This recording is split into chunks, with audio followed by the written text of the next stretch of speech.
Amém, Jesus. Glória a Deus.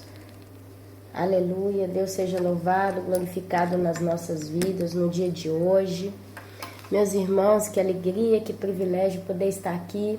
Hoje é dia 29 de abril de 2015. Para quem não me conhece, eu me chamo Ana Paula. Eu vou tentar registrar esse vídeo aqui sem problema, porque para nós aqui na Itália hoje é feriado. E tenho filho em casa, tenho um pouco de coisas, né, que me empenham. Talvez, eu não sei como é que vai ser, mas eu vou tentar, porque o desejo do coração é esse, né? É de fazer esse trabalho e concluir ele em paz, na santa paz do Senhor. Então eu não vou perder mais tempo. Deus ontem, o Senhor Espírito Santo, ontem à noite, ele começou a colocar uma coisa nova no meu coração, que eu acho importante a gente estar batendo um papo sobre isso hoje. Então nós vamos ser muito bíblicos aqui. Eu quero começar com o livro de João, o apóstolo João, capítulo 1, do versículo 1 até o versículo 34. Porque aquilo que Deus tem para nós hoje é muito profundo. Glória a Deus por isso, é muito profundo. No princípio era aquele que é a palavra. No princípio era aquele que é a palavra. Ele estava com Deus e ele era Deus. Ele estava com Deus no princípio. Todas as coisas foram feitas por intermédio dele. Sem ele, nada do que existe teria sido feito. Nele estava a vida, e esta era a luz dos homens. A luz brilha nas trevas, e as trevas não a derrotaram. Surgiu um homem enviado por Deus chamado João. Ele veio como testemunha para testificar acerca da luz, a fim de que por meio dele todos os homens crescem. Ele próprio não era a luz, mas veio como testemunha da luz. Estava chegando ao mundo a verdadeira luz que ilumina todos os homens. Aquele que é a palavra estava no mundo, e o mundo foi feito por intermédio dele. Mas o mundo não o reconheceu. Veio para o que era seu, mas os seus não o receberam. Contudo, aos que receberam, aos que creram em seu nome, deu-lhes o direito de se tornarem filhos de Deus, os quais não nasceram por descendência natural, nem pela vontade da carne, nem pela vontade de algum homem, mas nasceram de Deus. Aleluia. Aquele que é a palavra tornou-se carne e viveu entre nós. Vimos a sua glória como um unigênito, vindo do Pai, cheio da graça e de verdade. João dá testemunho dele.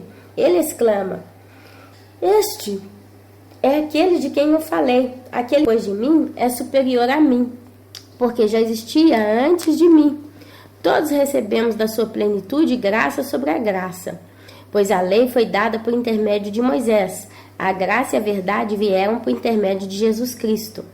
Ninguém jamais viu a Deus, mas o Deus unigênito que está junto do Pai o tornou conhecido. Aleluia. Este foi o testemunho de João quando os judeus de Jerusalém enviaram sacerdotes e levitas para lhes perguntarem quem era ele.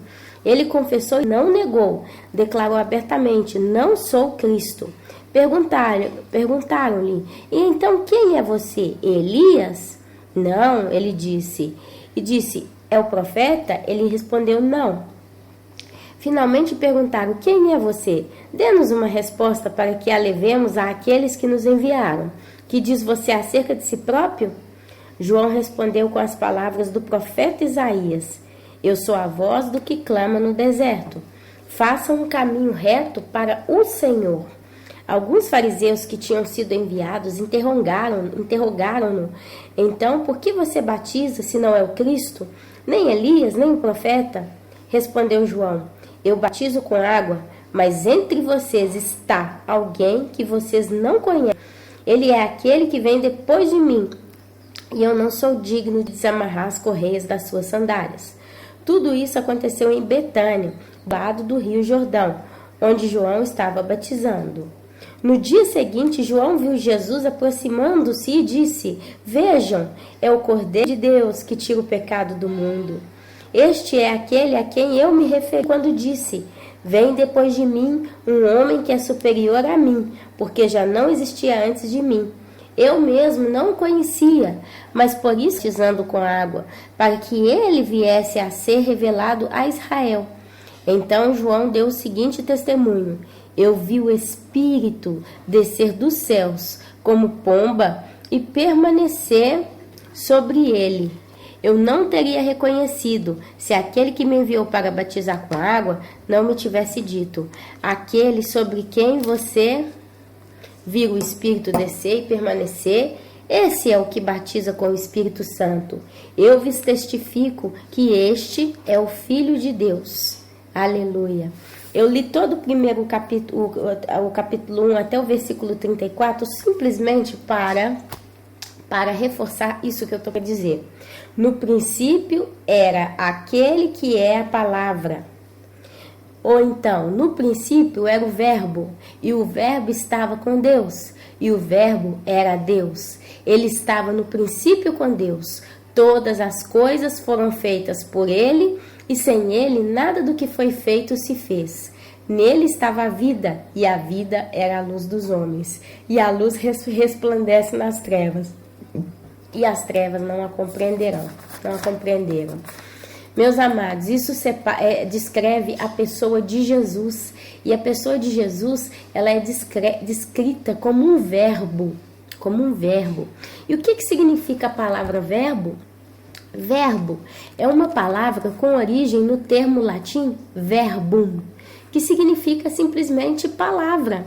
Na língua portuguesa, designa a classe de palavras que indicam a ação ou uma situação ou mudança de estado. No início, no princípio, Jesus era uma ação, ele era o quê? A palavra. No início ele era a palavra, ele estava em uma situação de palavra, tá? E ele mudou de estado. O verbo estava com Deus. Jesus, no princípio, estava com Deus através da palavra. E a palavra e o verbo era o próprio Deus. Então a palavra de Deus era Jesus. E ele estava no princípio com Deus. Aleluia. Romanos capítulo 11, do versículo 33 até o 36, diz: porque por ele, para ele são todas as coisas. Eu quero ver se eu consigo achar rapidinho aqui, facilmente, o livro de Romanos, capítulo, como eu estou dizendo aqui, 11, Atos, Romanos, capítulo 11, versículo 3 até o 36. Glória a Deus. Ó profundidade da riqueza, da sabedoria e do conhecimento de Deus! Quão insondáveis são os seus juízos e inescrutáveis os seus caminhos! Quem conheceu a mente do Senhor? Ou quem foi o seu conselheiro? Quem primeiro lhe deu para que ele o recompensasse? Pois dele, por ele e para ele são todas as coisas. A ele seja a glória para sempre. Amém. Em Gênesis, capítulo 1, versículo 26 diz, olha só: então disse Deus, façamos. Quando Deus ele disse façamos, naquele momento Jesus era o verbo de Deus. E Deus disse com a sua, Deus através da sua palavra, através do seu verbo disse: façamos o homem à nossa imagem, conforme a nossa semelhança. Significa que testifica que todas as coisas foram feitas para ele, por ele e nele foram feitas todas as coisas. Aleluia! Jesus criou o homem junto com Deus e o Espírito Santo. Agora, façamos o homem à nossa imagem, conforme a nossa semelhança. A palavra imagem significa representação de uma pessoa pela forma, parecença, semelhança, desenho, estampa. Então, quando Deus disse, façamos o homem à nossa imagem, Deus ele quis dizer que nós somos uma representação de uma pessoa que assemelha-se à própria pessoa de Deus, pela forma, parecença, semelhança a Deus, ok? Nós somos praticamente a mesma raça de Deus. Claro que Deus é o cabeça, mas nós somos semelhantes a Deus. Semelhança significa algo em que há ou demonstra haver. Eu tô um pouquinho cansada hoje, eu fui dormir muito tarde porque eu estava trabalhando. Então, semelhança em que há ou demonstra haver relação ou afinidade entre seres que possuem algo em comum. Estão casados, ligados, aparência ou aspecto. Meus amados, nós somos completamente ligados, interligados com o próprio Deus. Deus também é chamado na Bíblia muitas vezes como Todo-Poderoso, o Onipotente. Exemplo está lá em Salmo 91, versículo 1, que diz: aquele que habita no esconderijo do Altíssimo, a sombra do Onipotente descansará. Todos pecaram e destituídos estão da glória de Deus. Romanos 3:23. Então Deus, na sua onipotência, poderia simplesmente destruir, anular tudo, uma vez que Ele é santo e não suporta o pecado. Aonde que eu quero chegar com esse discurso aqui? Eu comecei falando que Deus e Jesus, no princípio, era uma coisa só. Jesus, ele é representado como o próprio verbo, a ação de Deus. E depois a gente continua caminhando dizendo que nós somos a imagem e semelhança de Deus. Só que, como que nós podemos ser a imagem e semelhança de Deus se nós somos maus? Se nós somos caídos e pecadores, raça depravada, destituída literalmente da glória de Deus. Porque nós pecamos? Agora, então Deus pode pecar? Não. Agora, se Deus tem uma raça na terra que parece com a dele, que assemelha-se à raça dele, e ele é onipotente, o Todo-Poderoso, ele não poderia simplesmente destruir tudo, cancelar tudo e fazer de novo? Ele é Deus. A gente pensa, mas por que passar por todo esse processo que Deus está passando? De suportar o mal, de suportar o pecado, de suportar a crueldade no mundo? Se ele é santo, e se ele é onipotente, por que não fazer todas as coisas? Porque Abacuque, capítulo 1, versículo 13 diz: tu és tão puro de olhos que não podes ver o mal, e a opressão não podes contemplar. Olha só, como que nós somos semelhantes a um ser tão maravilhoso, tão lindo, tão amoroso e santo. Se os olhos deles não podem nem menos ver o mal e a opressão não pode contemplar, mas mesmo assim ele está fazendo. Abacuque continua: por que olhas para os que procedem aleivosamente e te calas quando o ímpio devora aquele que é mais justo do que ele?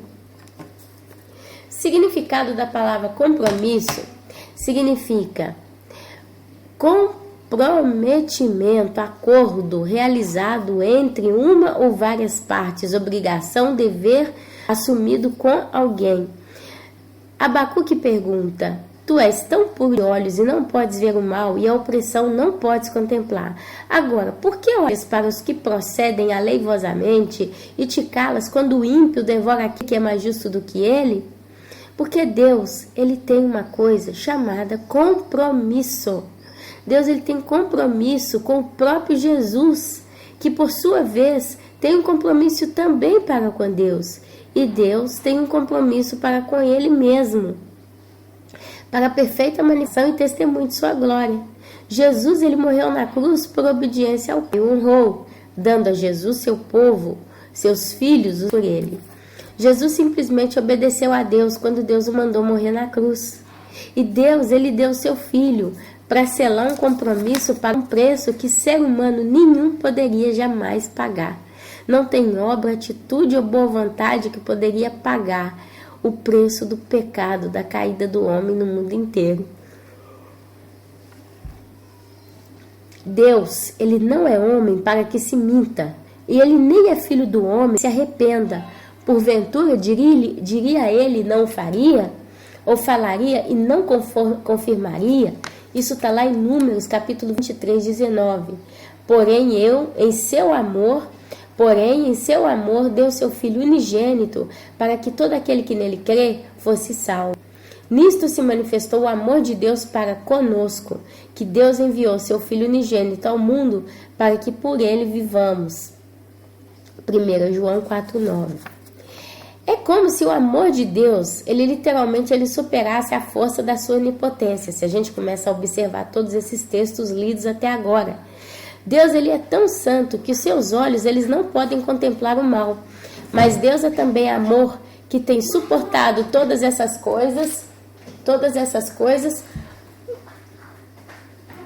por causa do seu propósito de salvação.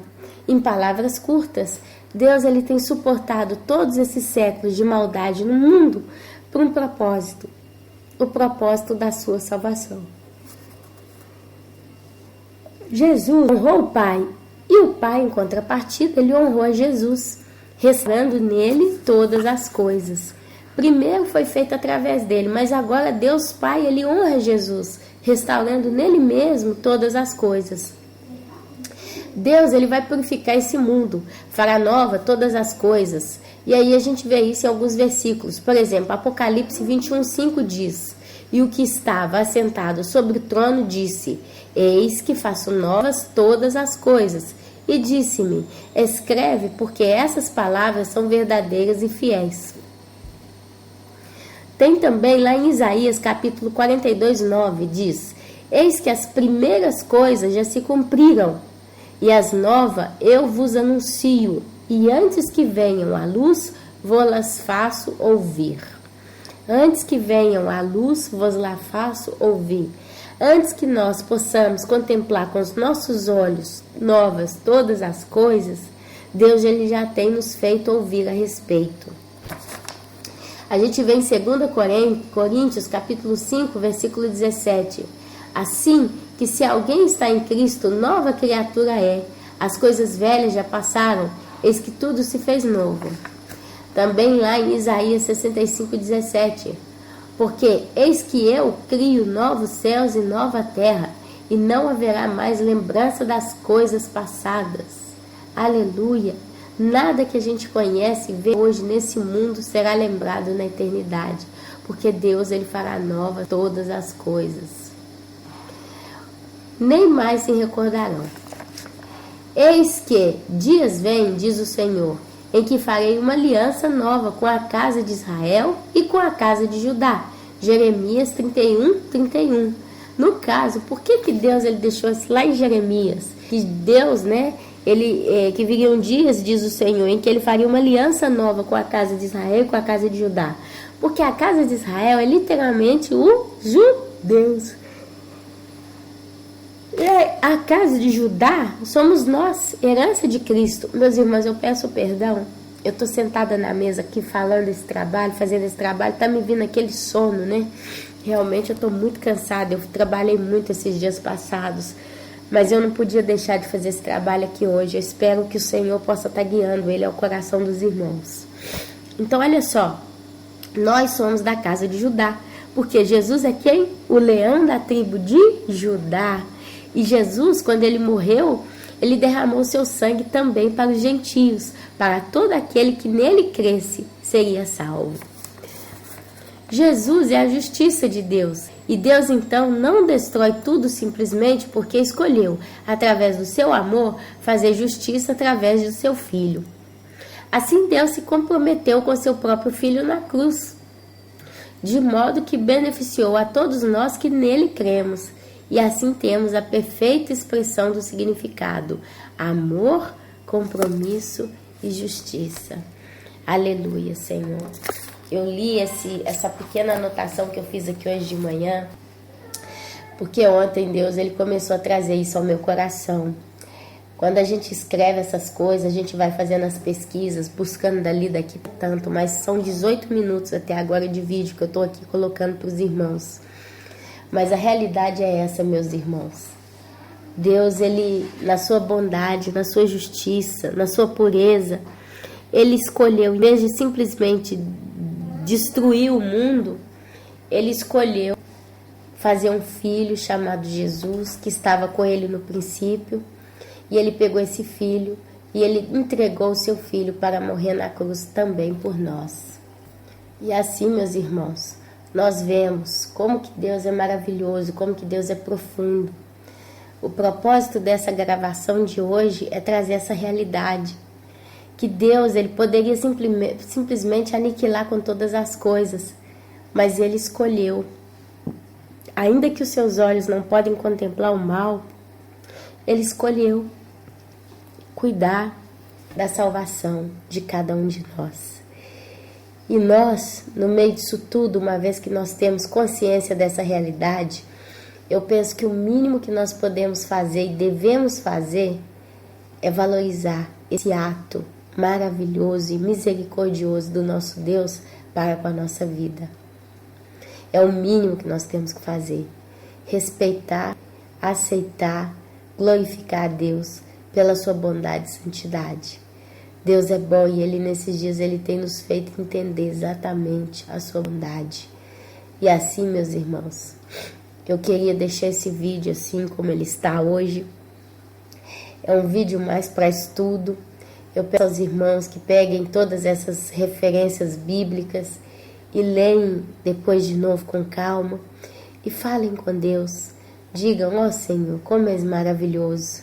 Faça-me cada dia mais e mais e mais a tua imagem semelhante, porque eu preciso de ti. Eu preciso crescer de acordo com a verdade. E sabe, Ele vai fazer. Ele vai fazer. Nesses dias a noiva está terminando de se preparar para subir para o céu com o Senhor. E quando a gente vê esse Senhor face a face, eu não tenho como descrever qual vai ser a reação do seu povo. Nenhum de nós vai ficar achando que é por isso mesmo, ou vai ficar indiferente quando vê tamanha coisa gloriosa diante de nós. Tamanho glória, tamanho poder, tamanha verdade. Oh, aleluia, aleluia, Jesus. Aleluia, Jesus. Por isso, meus irmãos, usem esse material de hoje como um estudo. E eu prometo para os irmãos que eu vou estar continuando esse trabalho mano a mano, que eu tenho a estrutura e a força para fazê-lo. Porque o meu Deus é importante para mim. Eu tenho certeza que Ele é muito importante também para vocês. Amém, meus irmãos? Então assim eu vou encerrando essa mensagem.